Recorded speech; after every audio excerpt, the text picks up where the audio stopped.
Welcome to the Hollywood Raw YouTube page, guys. We're happy to have you here. Make sure you like, subscribe, leave us comments, do all the stuff. What are you waiting for? Let's go. I got a drug addiction to feed.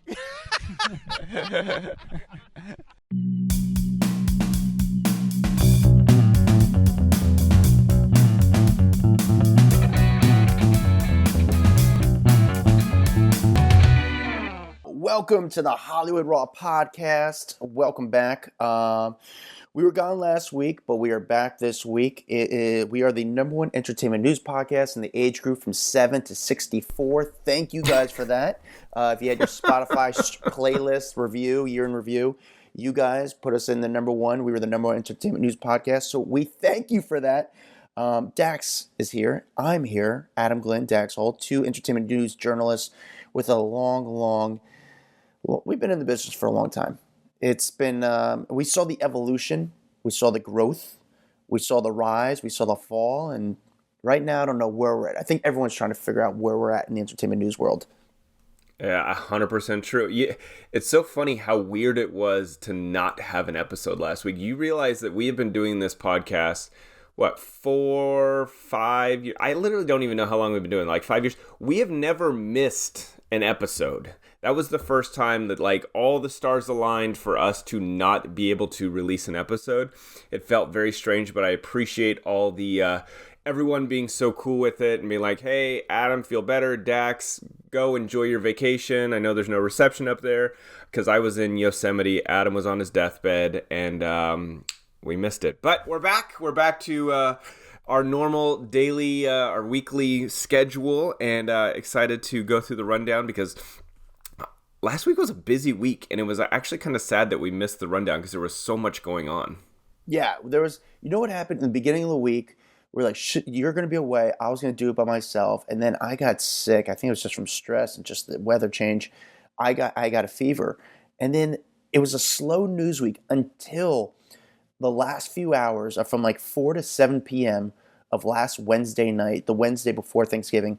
Tons of stories dropped because the courts were closing and everyone all the lawyers wanted to get their stories, their legal cases before the courts closed. So Diddy settled with Cassie. Other kind of accusations came out about other people. We're like, whoa. A lot of Thanksgivings are being ruined with a few hours before the holiday. So and being someone who has literally worked at a 24-hour news company before, it messes your whole weekend up because the news cycle doesn't care if you're sitting down to eat turkey. They want the news out, and so it'll mess up the whole thing. But enough about us. Let's get into this raw rundown this week. I know we want to read a quick review, and thank you guys all for. In our private Facebook group, you guys have been posting your Spotify stuff where it's telling you that we are your number one podcast for the year, and all the hours and minutes that you guys have listened to us is just mind-blowing. Did you see... I got to look up her name because I need to give her credit right now. But did you see 4,000 minutes of listened to the podcast? What is her name? Hold on. Give me a second. It is... Angelica. Yeah, Angelica. That was super sweet. We were that's great. 4,551 minutes. That's amazing. Thank you, Angelica. Crazy. Yeah, thank you, Angelica. But thank you guys for listening. We had a lot of new listeners this year. We found out through that Spotify thing, and I don't know. It was very cool. It was reassuring in a way because we just do this podcast. We throw it up there, and it's like a grenade. You throw it out there, and then you cover your ears and see people respond. And you guys obviously responded well to that. We really appreciate it. Did you see, though, that our top listened to episode was a raw rundown? It was a raw rundown of bigger than our Edmonds interview, bigger than anything. It was a raw rundown, I think, about Britney Spears' conservatorship or something. Yeah. I think people had a lot of questions. So, listen, it was very cool. People tune in because they want to hear... They don't want to hear the Access Hollywood Entertainment Tonight bullshit. They want to hear the real deal. And like we always say, we humanize Hollywood. And we try our best. We try to do our best. And again, we have a different perspective. Again, Dax and I are two active working journalists, breaking stories, making stories. So sometimes we have a little bit more of intel of what's going on the ground floor before kind of you hear it, through the grapevine or through social media. And we can also tell you the truth of different perspectives that are going on, plus our own perspective. So, again, this all goes back to you guys listening, and it's all good stuff. Before we get to the top 10 stories of the week, we read your reviews. Dax, do you have a review ready for us? Of course I've got a review for us. But I may have read this one already because the name sounds familiar. 5 stars from Winnie Poo22. So much fun. Found you guys a few months back. I pick you guys up and listen at work all day long. I scroll up and down through the hundreds available and choose something that sounds fun and gossipy interesting.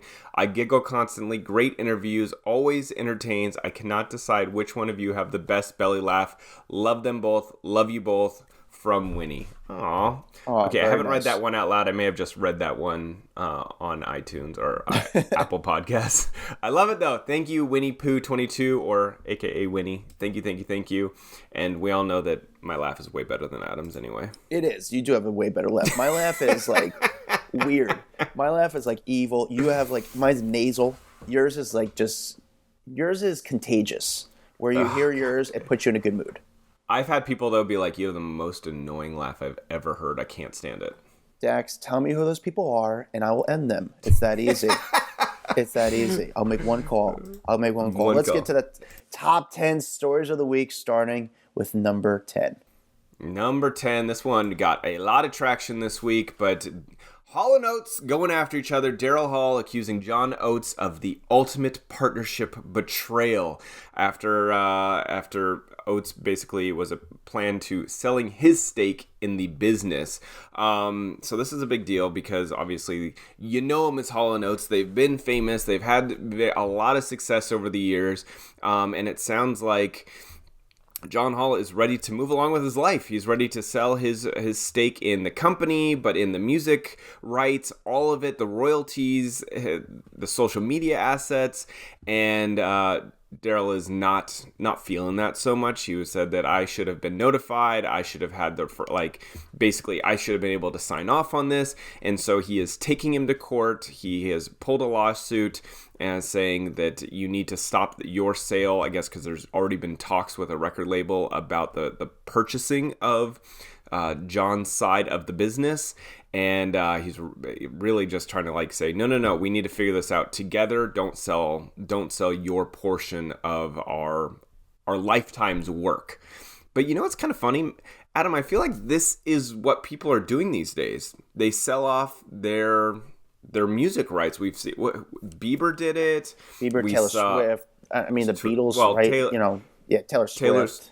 Taylor Swift, though, she wanted to buy her own rights, so that was kind of a different situation. But I feel like there's been so many people recently who have sold off the rights because they're going, I want that monetary, instead of just keeping them and over the years it makes me kind of mailbox money, I'd rather have $500 million in the bank right now. And we've seen it over and over and over again. So I'm not really surprised. And I'm also not surprised to see this story because there's been a lot of talks of them not getting along over the years. And one of them's like, okay, I'm over it. I'm ready to move on with my life. I'm going to sell my shit and now I don't have to deal with you anymore. Yeah, I think we're all kind of interested. We haven't seen it in a long time. Or it's not really public with a lot of these bands, musicians, groups about the inner sort of relationship. I think in our heads, we envision as, hey, if they're in a band, if they're a group, they're the best of friends. They make music together. They hang out together all the time.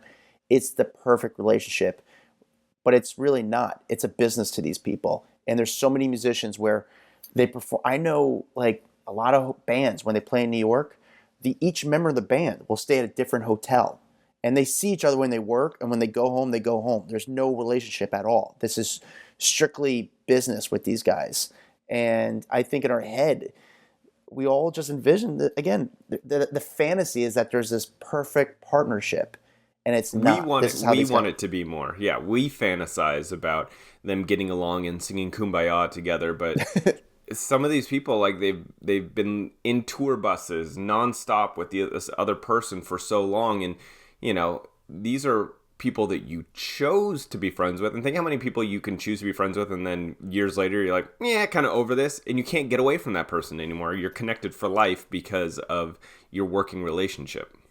I mean, Guns N' Roses, we all know what happened between Axl and the rest of the band. It's there's so many other bands like that. And for a long time, Oats would do his own solo stuff. And it's weird when the partnership kind of separates and they kind of do their own solo stuff.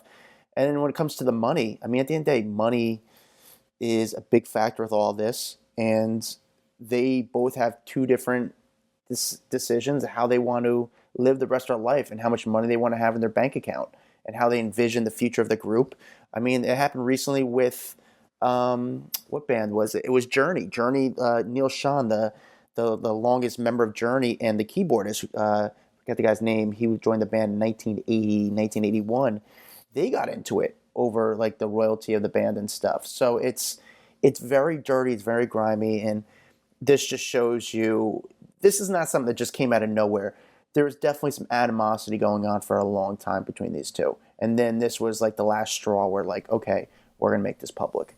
But how would you feel if I just tomorrow sold off my portion of Hollywood Raw for $10 because that's what it's worth? I would say, since you did it without my permission, give me $6 because you did it without my behalf. And then we could go our separate ways. Yeah. But yeah, there's a lot of money here at stake with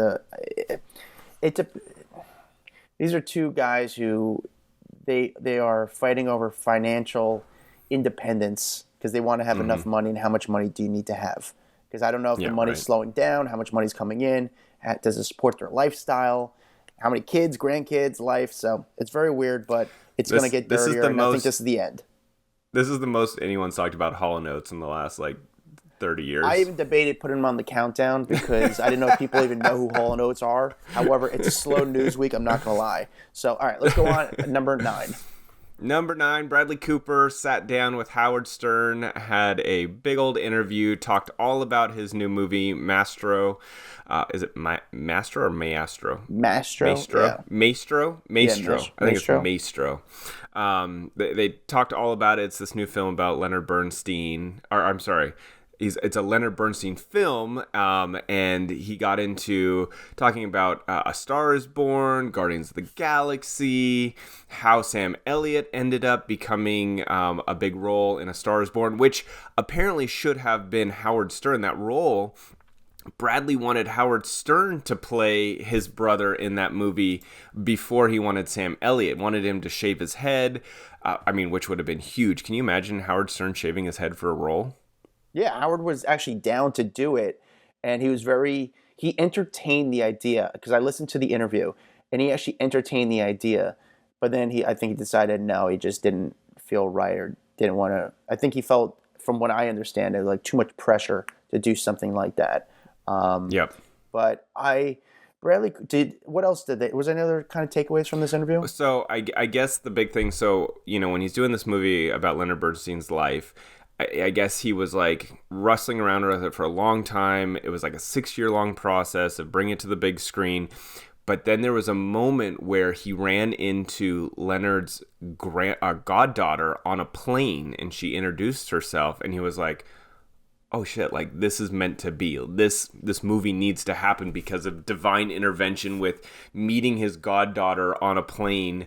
And so I just thought that was kind of interesting how things kind of pan out. Carey Mulligan, I guess he saw her on stage and was like, this is who I need to be in the movie. There is no other option. She looks just like his wife, and so I need to cast her. I thought that was kind of cool. I didn't realize that he trained for a year to sing in what the heck is it called? A Star is Born. Yeah. Because all of the singing needed to be done live. That was a big part of it. That Lady Gaga was like, no, I need this to be live, and he was like, I'm not a singer. So he literally trained for a full year to play that part, to be able to sing live for that moment. And that takes some dedication, man.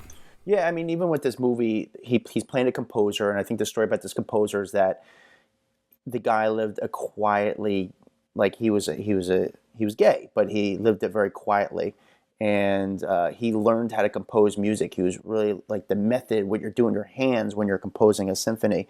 So Bradley Cooper gets really involved in these projects. I listened to the interview, and I got to be honest with you, like, I don't know, it wasn't what you wanted to hear. It was like a commercial for this Maestro movie, which no one's really talking about that much. I don't think it's going to be a huge blockbuster. Oh my God, I need to go see this symphony movie. I mean, it's going to be very artsy. I'm sure it's well done. But Bradley Cooper, I want to hear more about you and about your life. And also, here you are talking to Howard Stern. You're dating Gigi Hadid. What are your thoughts on Gigi Hadid's comments about Israel, and about what's going on in Palestine and all that? How do you not talk about your relationship with Gigi Hadid? You're on Howard Stern. How do you not bring up the whole Gigi Hadid relationship? I know it's uncomfortable. I feel like because it's not... he's probably like, don't ask me about this. It's not going to benefit me in any way because it's such a polarizing topic right now and people are so divided on it. It's that divided, he's like, but you gotta don't bring me into this because I don't want to talk about it. Is Bradley Cooper? He's not Jewish, is he? Cooper, I don't know if that's a Jewish last name. I think he is. He is. Hold on. He could be. His dad, he could be. Bradley Cooper, Jewish? Question mark? Cooper, it's not Jewish. Okay. He just plays Bernstein, who is a Jewish composer, and there was that whole thing about the prosthetic nose. Okay, for a second there I thought Bradley was Jewish, but never mind. Okay. But here's the thing, you're still dating her. You're on Howard Stern. This is, I feel like you need to address the elephant in the room. And it's not him Bradley Cooper brought himself into it. You're in a relationship with a woman who's saying some controversial posts right now. You need to address it. I'm sorry. You're a public figure, and again, you chose to go on Howard Stern. You were sitting there for an hour and 45 minutes. That's what we're curious on. And he doesn't need to pick a side. He could say either A, I support her, I don't, it's not my opinion. And he could also talk about the difficulty of facing that topic right now and also dating Gigi Hadid. I mean, I know it's private, it's private life, but I don't know. I'm not a public figure. I mean, he's somewhat public figure. I don't know. And you're on Howard Stern. Like, it's like, to me, it's old. I almost credit, like, yes, I'm sure there was a deal before the interview, but almost like Howard. Like, you got to go back to the old Howard a little bit to a certain extent. Like, talk about it. How do you not bring that up? It was just a disappointing interview. I was waiting there the entire time for something, and I felt like I was listening to a commercial for this movie and how he's trying to get the Oscar, and I'm like, I'm sorry, this is making me I have less interest in the movie now because you're like trying to you're trying to like make me like it, and I haven't even seen much about it yet. By the way, there's a story that just popped up that I feel like is pretty interesting, but Paige Van Sant, the UFC star, OnlyFans model, she is claiming that Taylor Swift and Travis Kelce's love story is 100% fake. I think that's really interesting to actually go on the record and say that is she saying it's a huge publicity stunt. Anyway, listen, totally side topic. I don't know if I would necessarily believe her because I'm watching these two and it feels pretty authentic to me. But anyway, just but the thing is though, it's coming from someone who's I don't. For me to hear it's fake, it's got to come from someone that's more invested into the Hollywood landscape. So weird. Scott Swift just went on the record and said it's 100% fake. Just kidding. I was like, wait, what? Did I miss this? I'm just kidding. No, but I just need to hear someone that's more invested in the Hollywood. It's easy for me to say, I'm in the game, but someone that's really involved in the Hollywood scene and say this is a fake relationship. And I actually did talk to a celebrity really recently, a very big celebrity, about fake relationships, and they said, he didn't really say there's fake relationships, but he's like, there's a deal where one of the partners is allowed to sleep with other women. Maybe the guy's into men, maybe the woman's into women, and it's just like sort of like, hey, here's the assignment, here's the thing, and that definitely still goes on. I'm not going to name, this, I'm not, but. I feel like I'm pretty good about spotting fake relationships, and I've done it with a lot of Taylor's relationships. I don't feel like it with this one. I don't know. There's something different about it. Watching her, run to him and jump on and give him a big kiss backstage or like off stage in Argentina. There's certain aspects where like that felt like legit to me. And I know that you're not a big Taylor Swift fan, but that moment felt authentic where like when her and Harry Styles were walking through Central Park, it didn't feel authentic. I don't know what I'm saying? Yeah. So here's the thing: is the relationship might not be fake, but Taylor Swift is a fake person. And listen, I think there's also aspects that they are enjoying the publicity, they're enjoying the hoopla around them, but that doesn't make it a fake relationship. That just means you're enjoying everything about what's coming with dating this person. Two people who mutually love attention. Yeah. Okay, let's move on. All right, number 8. Number 8, Taylor Armstrong is exiting the Real Housewives of Orange County. This is after one season. In Real Housewives of Orange County, this has like been probably one of their biggest seasons ever. It's been a huge hit for the franchise, which Orange County has never been that popular for Bravo. But having Taylor Armstrong on there and Tamara and all these people, like it really got a lot of attention this season. She basically announced on social media, she's like, look, I love spending time with all the ladies of Real Housewives of Orange County, and thankful I got to give viewers an update on my life.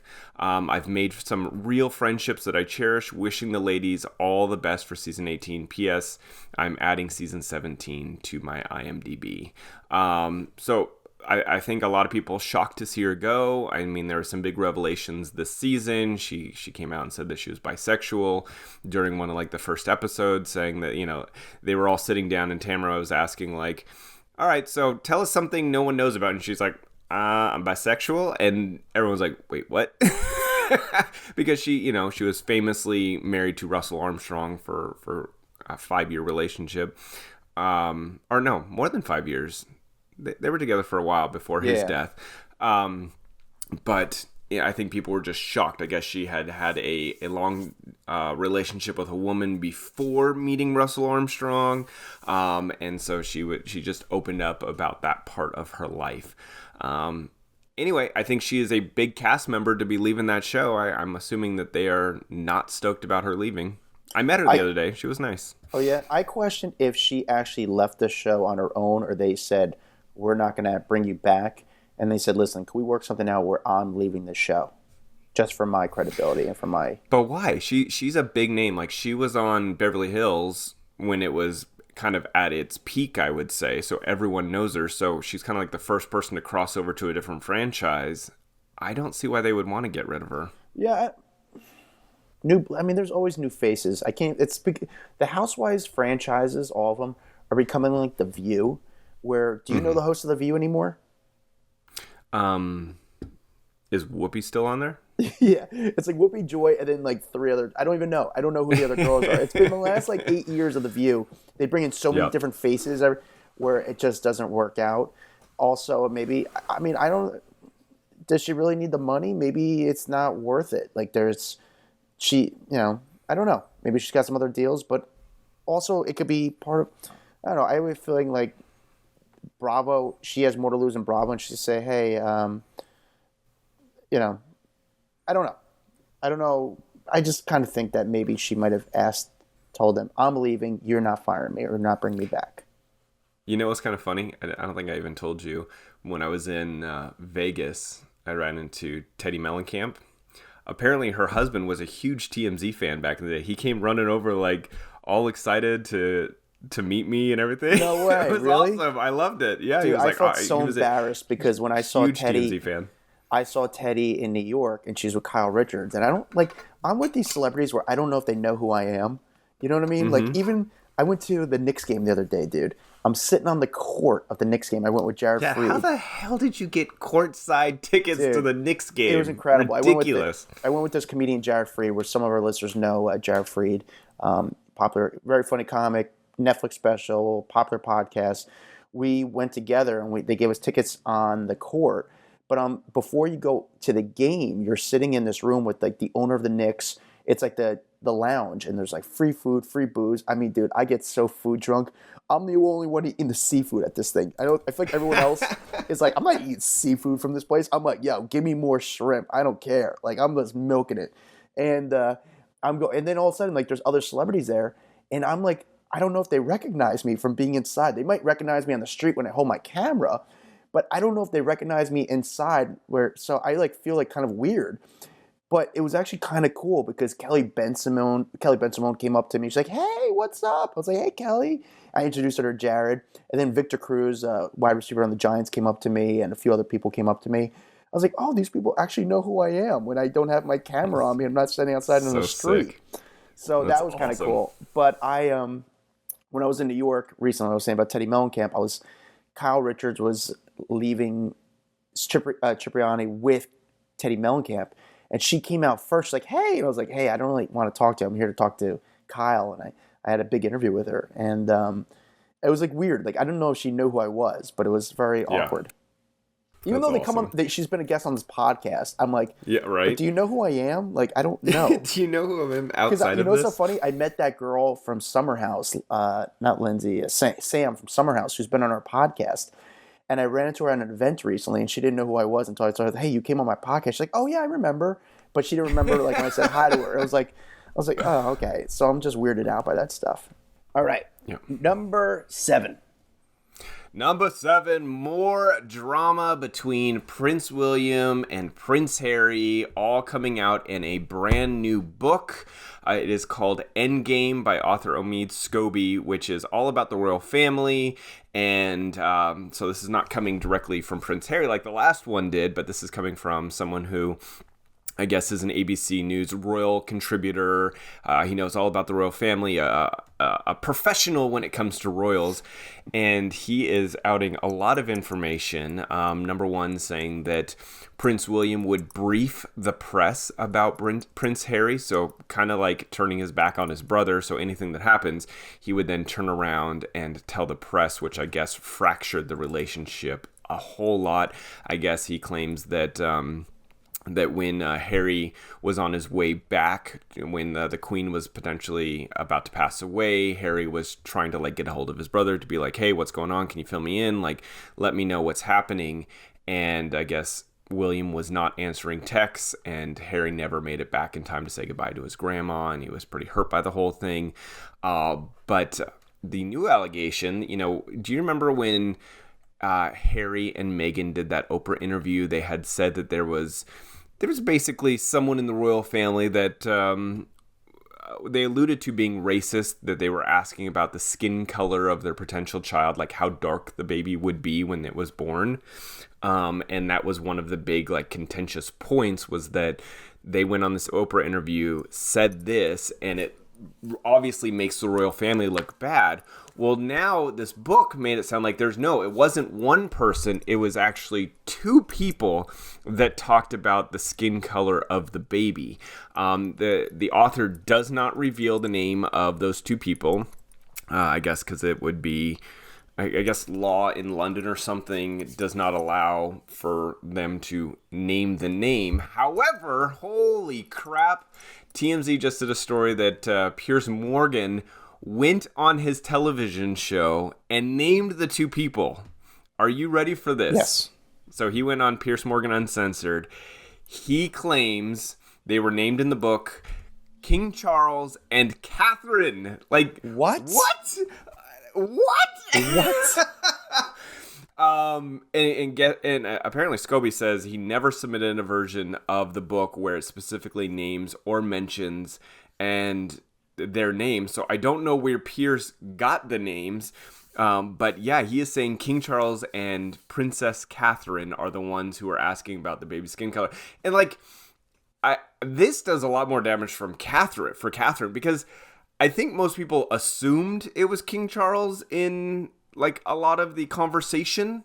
But no one would have expected it from Catherine. And again, Pierce goes on to say, like, listen, he has his doubts. He doesn't believe any racist comments were ever made in the royal family, but he sure was quick to out them as the people that were allegedly named in this whole situation. Yeah, that's I mean, that's a. Oh, do you think Piers Morgan has like like investigators after him, like like private investigators after him? Because these are tough things to kind of put out there. Dude, I don't know. I don't know how Piers gets away with half the crap that he gets away with. Like, I don't understand. He says some wild crap, but he's been doing it for a long time. And and the thing is, I don't think the palace is going to be happy with this. I would not be surprised if someone sues, because this makes them look really, really bad. It looks really bad. You can't like. I don't know, how do you defend this? Because you can't put this out there unless you have very, very, very good sources. And then does it become a public thing where, hey, if I'm going to sue, that the person who broke the story has to reveal their sources? Well, so there's that. And then also, if Scobie gets involved with it and, you know, the royal family comes and they try to deny it, at a certain point, if everyone gets wrapped up into it, the names are going to have to come out, and here's how. So it's almost like, if you're the royal family, do you not say something? Because if you make it a bigger thing, the actual evidence will come forward, which could be worse. Because, I mean, actually, I don't know if it could be worse. Like, for Catherine, she's like the beloved child of the UK. This would be really bad for her. Yeah, but would explain the rift between Meghan and Catherine. I think that's where it comes to with Meghan. It comes to where all the drama stirred from, and I think now we have like, okay, maybe it wasn't Meghan. Maybe like we know the root of all the issues. Mm-hmm. Just a tough pill to swallow. Yep. I'm curious how much this is really going to stir the pot in the next 2 weeks. How much more, obviously the book, a lot of this could be with the promotion of the book. You know when these books come out, how they become the hot thing right now. But after the book promotion settles 2 weeks later, where do we stand there? What's going to be the next story? Because now it's like one of those things where we already know, all right, we know the book's out, good, everyone read it. 3 weeks later, do people still care? Which I think they will. But what other more stuff are we going to be able to find out? Here's a question for you, Adam. Everyone fantasizes about being a royal, right? Like how cool it would be to be in the royal family. After the last 2 years, I don't think I would ever want to be in the royal family. The amount of scrutiny, it seems miserable. Would you want to be in the royal family? Oh, would I want to go into it now? I feel like in a way you feel like it's like a glamorous jail. Yeah. Where you're going to get good food and stuff like that, but you can't really go out. And everything is sort of like pre-planned for you. You don't really become a real person. And on that note, I don't feel like it's a family. Like like they always say, the institution.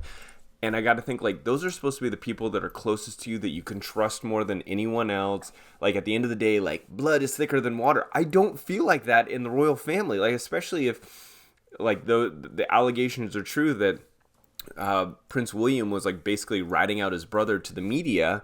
Like, where do you feel safe? Like, if you can't feel safe within your own family who's going through the same crap as you, then, like, where do you feel safe? So I guess that's the question right now. If you had a chance to be in the royal family, after everything you've heard now, would you join? I think this is the question for the Facebook group, Off the Record, our private Facebook group. Yeah. If you had the chance to be in the royal family, would you actually join? I don't know. It's a very tough thing. That is a lot of pressure. I mean, how many years left do I have in my life? It's like, listen, if I had like 10 years left, I'm like, all right, let's make it an interesting last 10 years. But I don't know. But I feel like I don't have that much of an interesting life, but I feel like the public will pick you apart and judge everything that you do. And, that just seems like a lot of pressure. Like, think about the random dumb shit that we say on this podcast that we get like 40 comments of like, you idiots, like, why would you say that? And imagine that times a billion.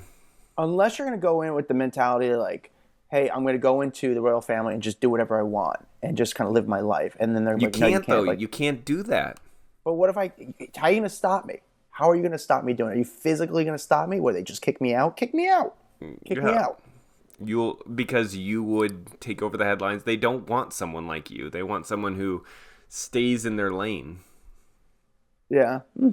Because remember, Meghan went in and did whatever she wanted, and that didn't go over very well. Yeah, but did she really do whatever she wanted? Like, for her, what is considered doing whatever she wanted? Because she wanted press. She wanted fame. There was a different level. Like, she had been a celebrity, so she goes over and she wanted to be able to have her Twitter account still active, have her Instagram account still active, and they were like, nope, everything has to go through our people, our stuff. And so, you can't just be whoever you want when you're in the royal family. Yeah, but the thing is, true. I guess, what did you want? You wanted fame. Mm-hmm. And that's the part that kind of leaves a little bit of a bad... This is a different level of fame when you're in the royal family. What's different? Is it fame politics, or is it different fame in politics and royalty and celebrity and acting in Hollywood? It's like I would say royalty is like A-list, because, right? Like, I feel like the royal family is people have to bow to you. I don't know. There's something.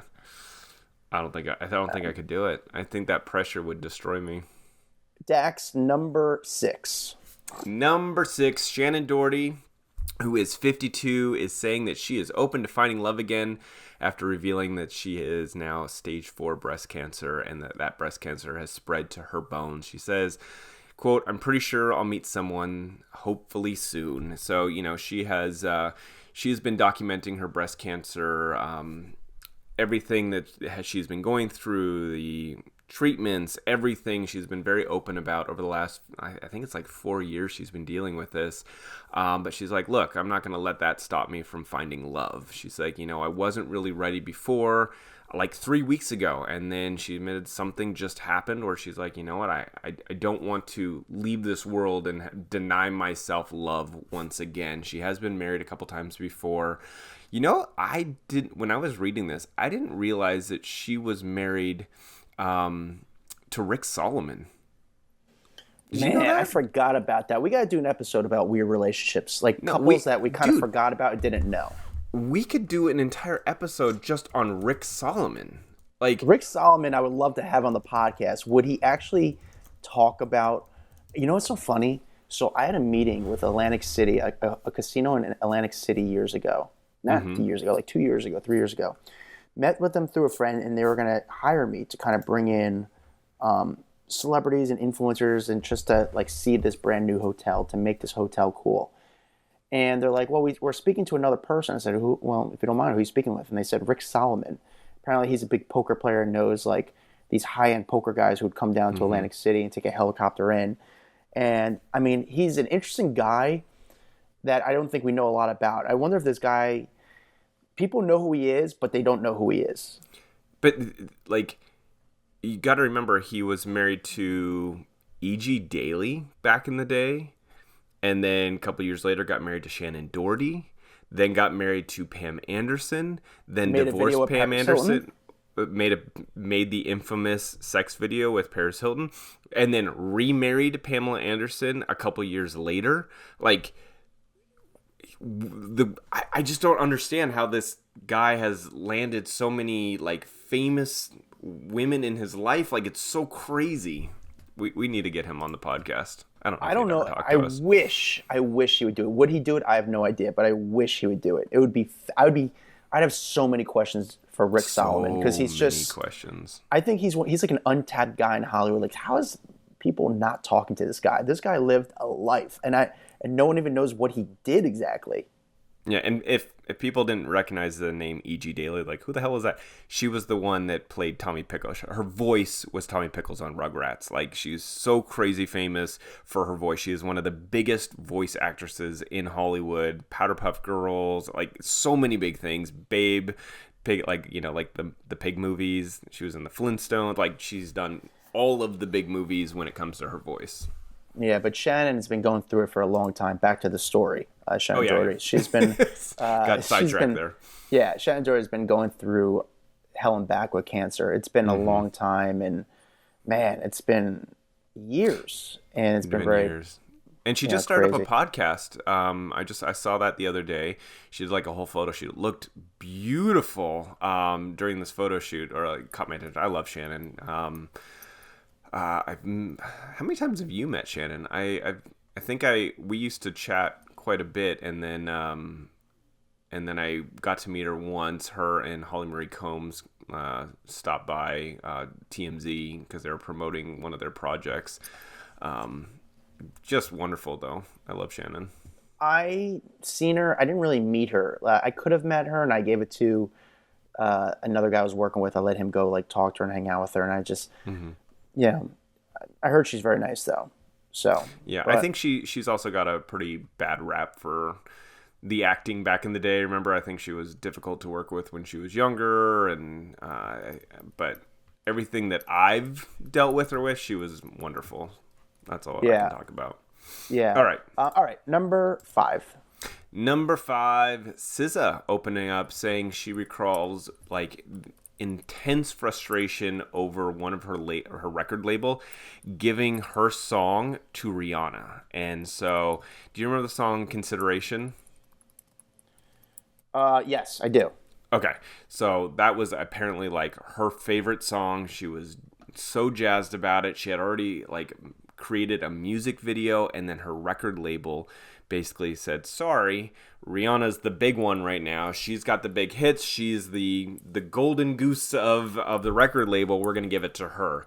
And SZA was like, I guess, just so beat down at the time. And this is now her opening up about it and saying, like, I didn't know where my life was going to go. She was basically working at a strip club back then, trying to make ends meet, thinking that she was going to break out as this big singer. And then they go and hand off her the one song that she really felt like could take her to the next level, to a bigger star. And she was like, how am I ever going to make it at this point? Well, all these years later, she's doing just fine. She is nominated for numerous Grammys coming up. I think she is one of the most nominated artists of the Grammys this year. And she is one of the top downloaded people on Spotify. She gets like 62 million monthly listeners on Spotify. So I think the story that basically she wants out there is like, even though if in the moment you feel like your world is collapsing on you or you're not getting the shot, keep working, because who knows, this might also be a moment for her where even though she feels like she's on top of the world, this could still be just one more stepping stone to an even bigger moment in her life. This happens a lot. Mm-hmm. This happens a lot with things like this. Music songs being taken, given to someone else. I mean, SZA did a lot with that. So she made huge songs and gave it to huge stars, and eventually she was like, hey, I want to be the one kind of doing the music. This isn't uncommon. I think it just sort of sucks that when you work in a label, if there's a hit song, they're going to give it to their star because they're able to make the best of it and monetize it. So the only thing you could take away with this is make the music yourself, write the songs yourself, and then you don't have to give it to another artist. I think what it is that for a record label, they're looking at money, and Rihanna, which I get, can put her name on it, and it becomes a huge success. But what could that song have done if SZA was the one singing it back then? And I remember Rihanna at that time like did give her credit and brought her up on stage at the Brit Awards. I mean, she was kind of like in the back or whatever, but there was some credit given to her. But like, would that song have been bigger if SZA had done it back then? You just never know. You know what I'm saying? Yeah. No, but listen, at the end of the day, I think I get it. I get that the record label is trying to make money here, and they think this song's a huge song, this is a hit. We need to get our money back. We need to get our return back, and they're going to give it to the person they think who could make that. So, are you mad at the label for this? I mean, I know it might be a bummer, but you can't be mad at Rihanna. I mean, no, I don't think she was mad at Rihanna at all. I think she was frustrated with the situation because she felt like her hands were tied and that she couldn't do anything. She didn't have the power of success yet, and like at this point, she could have the power to be like, I want someone else's song. You know what I'm saying? Like, she's big enough now that she could be in that Rihanna position where she is, I like that song, I'd like to sing it, and the record label would give her the song over maybe a smaller artist. The only way to fix this issue is make your own music. You do it. You do the work. You make the producers put in the work. Rihanna and SZA should have a pillow fight. That's how I think they could solve this whole thing. Yeah, I'd pay money to watch that. That'd be cool. That'd be cool. Everyone just tuned out. They're like, "You're disgusting." No, it's so weird. Dax. I actually sometimes I'm curious of like what kind of. This is so weird because I'm doing this podcast. I'm in LA right now. I'm in a hotel, and I'm in a little shitty hotel, and the pillows are terrible. And I was very curious. I swear this happened last night. I was curious what kind of pillows celebrities use. Like, you think they bring their own? I don't know if they bring their own. I think some might bring their own. Some. Not even at hotels, at home. What kind of pillows do they have? Oh. You ever think about what kind of pillows celebrities use? Never once have I thought about that. Then know what you should do is stay at a really crappy hotel right next to the airport in LA in the hood and see if you get those thoughts in your head. Because that's what I did last night. This is called Poor People Thoughts. Yes. With all right. Adam Glyn. Number 4. Number 4, the Golden Bachelor Jerry Turner allegedly dumped a secret girlfriend for gaining weight. So there was a whole story that went up. I read about it in the New York Post. But basically accusing him of dumping her because she gained 10 pounds. So I guess the woman actually initially spoke to the Hollywood Reporter, wanted to be identified only as Carolyn, claimed that she dated Turner for about 10 months before moving into his home on Big Long Lake in Houston, Indiana. And I guess there's a text message that allegedly is from Turner that he sent to Carolyn back on September 2nd of 2017, and the Hollywood Reporter read it, and it says, "Damn, I go to bed at night thinking about you and wake up in the morning thinking about you," which the only reason they're bringing that up because that was less than 3 months after his wife of 43 years tragically died of an infection, and so, you know, he said he was heartbroken, so they kind of seems shitty to bring that text message up, and the only reason I say is because maybe the guy needed some love in his life. Maybe he was heartbroken and this was a rebound relationship. You don't fucking know. You can't say how you would feel after losing your spouse of 43 years. You know what I'm saying? So I just felt like that was kind of shitty. But anyway, then it says that this woman moved into his lake house in July of 2018, and the relationship came close to a close ahead of his like high school reunion in October of 2019. And then he says, "I'm not taking to the reunion looking like that," and claims that he was like pointing at her body because she had gained 10 pounds due to some stress in her life. And so after that, they split ways, and that was out. And he said that she needed to leave the house by January of 2020. So I don't know. Obviously allegations, but that's the big story on the Golden Bachelor. People loved Gary. Gary. He just has like the good old guy name, Gary. Hey, Gary. Yeah, he had a great old guy name. But Gary, people loved him. And I think this is definitely, hey, he's not the guy you thought he was. But the show's been going on for a couple weeks now. Mm-hmm. Why is this story coming out right before the finale? And I'm not saying I don't think this is. And it was a Hollywood Reporter who broke the story. I'm curious who broke the story where, again, here's me putting on my tinfoil hat. This is me putting on my tinfoil hat where ABC has a little mouse in their PR team and says, all right, let's break a story just to get people talking about Gary and the Bachelor. But this is not a good story. You don't want you want a good story to come out about him. You do, but you also want people, you know, all press is good press. And there's the finales. Prince Catherine, if you know what I'm saying. Yeah, but Princess this is not.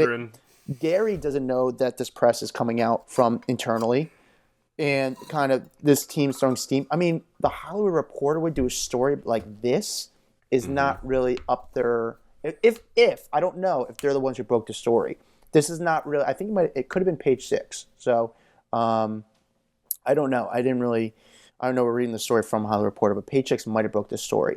I just questioned why the story was coming out so close to the finale and why it didn't come out weeks ago. Because now he's become super popular. Yeah, but he Now was super that popular story 4 weeks ago. Yeah, but now that story is potentially worth more money now that people are talking about him even more. Yep. But people don't pay for stories. People pay They for... may pay for text messages, though. Okay, Like now we're an on to something, image of a Dax. text message. Now So you we're don't on pay to for a something. story, but you pay for assets. Okay. Very interesting. All right, moving on. Number 3. Number 3, Paris Hilton opening up about her newborn daughter, London. This was another shocking story that Paris Hilton, she surprised us with the birth announcement of her baby boy. Now she's got a baby girl named London, and she said that she is in her mom era, her best era yet, which I would beg to differ because I really love 2007 Paris Hilton, but we'll go with it. No, she is doing, she's got her second season of her reality series, Paris in Love, and she's talking all about that. But it's so interesting how she never even, told her mom that she's, having these kids, which is so wild to me. Did you see that video of her, introducing the baby to her mom? Yeah, And her mom was like, what the hell? How did you not tell me that you were having another child? I mean... Yeah. And the backstory is she's had surrogates for both children, and so that's how she could go that long without telling her mom there's a baby on the way. But I'm like, it's your own mom. How do you not tell your mom that you've got a surrogate carrying your child? By the way, I met Kathy Hilton this week for the first time. Oh, how was she? So sweet, so nice, so cool. We talked actually off camera. Very nice, very humble, just very warm, just a very nice person. Even and you could tell she's very nice because the people with her were very nice, just very nice. I saw Paris this week and I talked to her husband Carter. So I knew where they were staying and they were doing press this week. So I was like, right, I'm going to go get them from where they're staying because they're going to do press and she's done up. So I'll get her as she's about to leave and do it. As I'm waiting outside, Carter came out and was helping load the car. And he sees me waiting out there, and he's like, "Oh, what's up, man?" He came over, and we just started talking for a couple minutes. Super nice guy, very he's like, "Hey, man, she'll be out in a few minutes." Just let me know when she's coming out. And it's not calling the paparazzi. He was more trying to be helpful to me. Hey, she's on. It's cool. I get what you do, and it wasn't so nice. Paris, she's a little bit of a tough interview because when Paris is on, she's playing a role, but when Paris is not being Paris, she's normal. She talks normal. She could have a normal conversation, but Carter, super cool guy. We spoke. I don't know, very cool. Nice people all around. I love Paris. Happy for her. I am such a fan of Paris. It's ridiculous, and people have always called me crazy. She just is a lot smarter than anyone would think. She's very business savvy. People don't realize that about her, and she's genuinely very kind.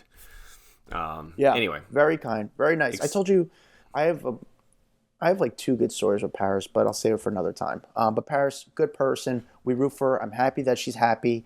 It's interesting to see her as a mom, but yeah, because like she said, it's a new era in her life. You know what I'm saying? I'm excited to see what she does. Yeah. Yep. Yeah. All right. Moving on. Number 2. Number 2, Sean Diddy Combs temporarily steps aside as the chairman of Revolt TV Network. I mean, I probably could have seen this one coming. Temporarily. Temporarily. But obviously, this is following all the news of multiple lawsuits being filed against him alleging sexual abuse. And so Revolt put out a statement on Instagram Tuesday morning. It said they will basically continue with the mission of creating meaningful content for the culture. It is not about one particular person. It is about numerous people. It said their focus has always been one that reflects our commitment to the collective journey of revolt, one that is not driven by any individual, but by the shared efforts and values of our entire team on behalf of advancing, elevating, and championing our culture, and that continues. So they were like, Diddy, you go figure out your crap, and then let's talk about it once you are done. Keep in mind, this comes after 3 women came forward to accuse him of sexual abuse. The lawsuits were filed basically right before the expiration of the Adult Survivors Act, which is basically a New York law permitting victims of sexual abuse a year-long window to file civil action despite the statute of limitations. So we heard from Cassie, and that one settled basically the day after the news broke. After she came forward with her allegations the next day, which we didn't get to talk about last week, suddenly it was done. So we don't know.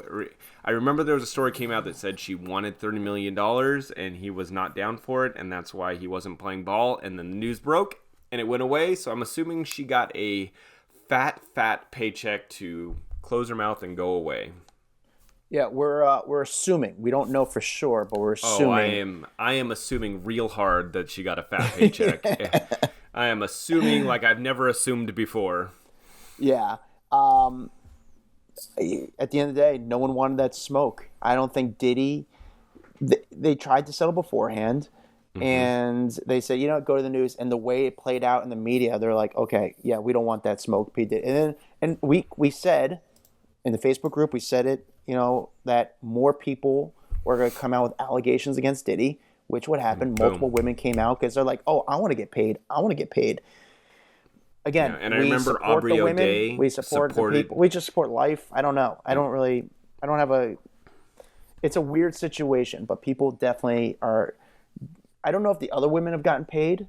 I don't know what the situation, if they got lawyers yet, but obviously Cassie was the most high-profile person. She was the highest profile, being his girlfriend for so long. But then I know Aubrey O'Day was very vocal right after Cassie came out saying, like, yeah, I have been saying this about Diddy for some time, so I'm sure we'll hear more from Aubrey O'Day as the weeks go on. Yeah, it's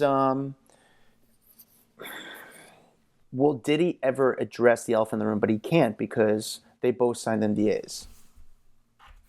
Yeah, we'll probably hear something at some point. I mean, those are wild accusations. Still, there's a but really a like big red X on his resume. Powerful men in Hollywood, like that would be that surprising. Like, come on. Yeah, man. Did you see those photos of Diddy at his, I guess, a paparazzi went on a boat and took some photos of Diddy in his backyard, like sitting in his backyard on Thanksgiving with his hands in his head.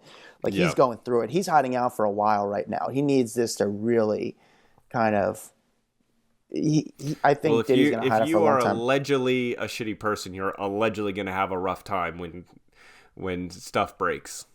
You like how I used allegedly in there? That was great. Yeah, it's man. I just want to know what the number was to get. I'm just curious. Allegedly, what was the number that they settled on? If the stories were she won $30 million, what number did you actually give her? Because then all of a sudden she was seen photographed in Connecticut, leaving I think like her family's home, like smiling. And of course she's going to smile now, and that she got paid. But what was the number that it took her to kind of put this thing away? And also, I felt like in a weird way. One photo of a smiling is hard to say that you're happy. I mean, I think there was a lot of trauma she went through, and talking about all of that publicly has to be super difficult now that the world knows all your stuff. Yeah. Yeah. Listen, we got a lot of shit. We heard a lot of shit about him. We just didn't hear the exact, like, in detail, but definitely a red big X right now in Diddy's life resume. All right, Dax, the number one story of the week. Actually, the number one story of the week, I'm going to get into it real quick, and we're saying this because, Dax, you have a relationship with this person. I texted you this story because I wanted to break the news to you. Sometimes I like to break the news to people. Tell us the story, and then I have a question for you. All right. Mark Cuban, he is leaving ABC Shark Tank after season 16. He was on his podcast, or on the podcast of All the Smoke, and basically said, look, season 16 is going to be my last season, and then I'm going to be done. I'm going to move on with my life. And he is obviously, I would say, the big star of Shark Tank, so I got to imagine that they are freaking out right now. Losing him, he is one of the biggest people on there, and to lose him is huge. But not only that, he also, within a day, announced that he is selling off the majority stake of the Mavs, which is crazy. He'll still have like all the ownership decision making with the Mavs, but selling the Mavs, which is worth like $3 billion, just a lot of shocking news from Cuban this week. Did you know about any of this before it hit the news? No. Nope. Did not. So they don't I mean, I know you are a Shark. Dax, if anybody is a new listener, Dax was on Shark Tank and has a business called Trophy Smack where they do e-commerce trophies, and he made a deal with Mark Cuban, and Cuban invested in the company. And I just didn't know if he would allow his partners in something like this know about something this before happening. No, he didn't. No, he definitely. So didn't you learned say about this anything. from the news. I learned about it from Instagram. Someone sent me an Instagram post right when the news broke saying that he had just announced he was leaving. So that's how I found out about it. It's just crazy. I think back to back is more what I was like, wait, what's happening? Is he finally going to be running for president? Like, why is he clearing his plate of all this stuff? And apparently it comes down to spending time with his family. Like, he is freeing up his time. Shark Tank takes up a ton of time filming it, and he has said, like, I want to spend time with my family. And when you have so many businesses, so much going on, I've got one business and a podcast, right? Like, I feel like I don't have time. I don't know how that guy has any time in his life. So I think if he's like, I need to focus on my family and do this, but I need to get some things out of the way, it makes sense. Yeah, I totally get it. He did. Shark Tank was a great show. He did a long time on the show. He's already invested in so many businesses. And now, I mean, you know more than anyone, he has a business that sort of runs the Shark Tank businesses. Is that correct, Dax? Yeah, but he's like his really team. It's like he has a team, but he's also very involved. Like, I'm telling you, when I say, like, if we have something we need and we email him at 4 a.m, the dude responds back by like 4:10. Like, he is so accessible for being such a big person, famous and successful and a billionaire and all those things. The guy responds like that. You know, I don't know how he does it. So he's still going to be involved with your company. Yeah. So that's cool. Listen, I get it. The guy works hard. He's made a lot of money. He doesn't need the money. What he needs is time, and he doesn't have the time to do the things he wants to do. And I respect it. I admire it. And like you said, I think with the Mavericks, him selling his major stake in the business, in the team, it was major. He probably owns a restaurant too somewhere. But with his stake in the business, I think with the basketball team, he still wants to have some say in the team. Yeah. Because I think he enjoys it. Like, that's something he actually enjoys. He's a fan, which you see at the games, him going nuts. So he wants to be involved of the day-to-day of the team's operations. But wants his $3 billion. Yeah, he wants to get, but he also wants that money back, and I don't think he just wants to have that financial. There is a lot of financial responsibility with being an NBA owner, which he's like, I don't have the time anymore to do it. I'd rather use the time for other things. For things I really love, which is his family. And the actual Mavericks. So I found out that he was at TMZ like two weeks ago or something, filming, like, I guess they're doing like a year-end special celebrity guest rotating kind of thing for the end of the year.